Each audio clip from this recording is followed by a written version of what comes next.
அஸ்ஸலாமுஅலைக்கும். இன்னைக்கு ஒரு ரெசிபி பருப்பு கீரை பார்த்துடலாமா? நான் அரைக்கீரை தான் எடுத்திருக்கேன். கழுவி க்ளீன் பண்ணி கட் பண்ணி எடுத்துக்கோங்க. ஒரு பவுல் பருப்பு, துவரம் பருப்பு எடுத்துக்கோங்க.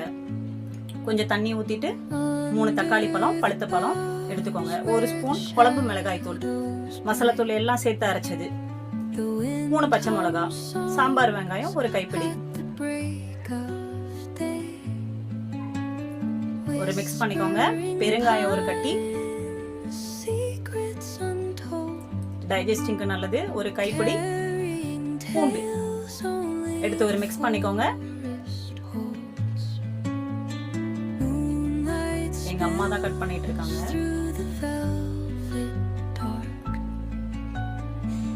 அதையும் அதுல சேர்த்துக்கோங்க.